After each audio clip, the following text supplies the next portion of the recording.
ঝরঝরে হলুদ রঙের বাসন্তী পোলাও আর সাথে হলো কোনো চিকেন কষা ইয়া মটন কষা দেখলেই খেতে ইচ্ছা করে।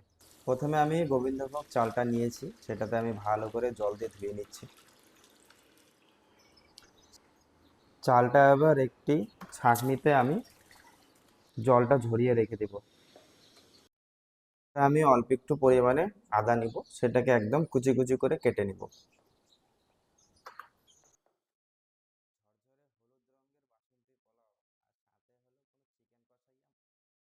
ঝালের কম্বিনেশনটা দিলে খুবই ভালো লাগে খেতে, তার জন্য আমি দিয়ে দিচ্ছি 4-5টা কাঁচা লঙ্কা চিরিয়ে দিচ্ছি। একটু পরিমাণে ঘি নিয়ে তার মধ্যে আমি কিছু কাজু বাদাম ভেজে নিব লাল লাল করে।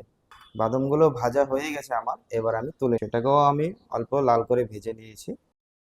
গোবিন্দভোগ চালগুলো একটি পাত্রে নিয়ে নিলাম, তার মধ্যে অল্প পরিমাণে হলুদ দিয়ে নিচ্ছি, একটু লবণ আর পরিমাণ মতো চিনি নিয়ে নিচ্ছি। দিয়ে দিচ্ছি সেই কুচনো আদা, অল্প তেজপাতা, অল্প গোটা দারচিনি, লবঙ্গ এবং এলাচ, আর দিয়ে দিচ্ছি আমি ভালো পরিমাণে ঘি। এবার এটাকে ভালো করে মাখিয়ে নিতে হবে। ভালো করে মাখা হয়ে গেলে সেটাকে আমি 10 মিনিটের জন্য ফ্রিজে রেখে দেব।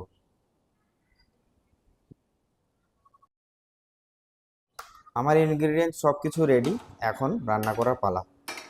আমি কড়াইতে একটু পরিমাণে ঘি নিয়েছি, কারণ কি ঘি আমি আগেই চালের মধ্যে দিয়েছি, তো অল্প নিয়ে নিলাম। তার মধ্যে অল্প তেজপাতা ফোড়নে দিয়ে দিলাম, আর একটু গোটা গরম মশলা ফোড়নে দিয়ে দিলাম।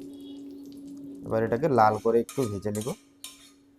তারপরে আমি যে চালগুলো রেখেছিলাম সেগুলো দিয়ে দিয়েছি। এটাকে এখন ভালো করে কষিয়ে নিতে হবে, একটু গন্ধটা বেরোনো অবধি ভালো করে কষাতে হবে।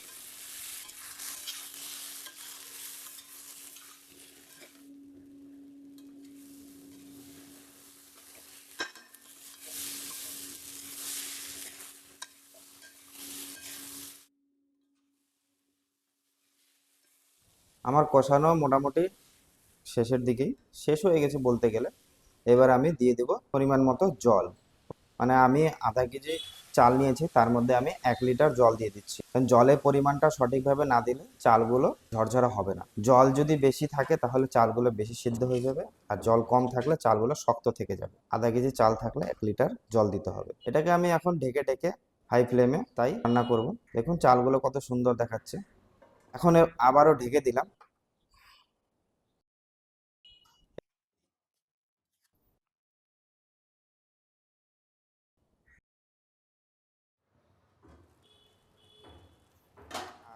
এখন চালগুলো দেখুন অনেকটা আমার 60% ইয়া 50% কুক হয়ে গেছে। এখন আমি ফ্লেমটা একদমই লো করে দিয়েছি।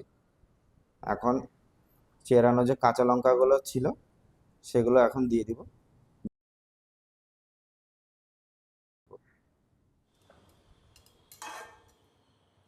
লো ফ্লেমে আবার ঢেকে দিব।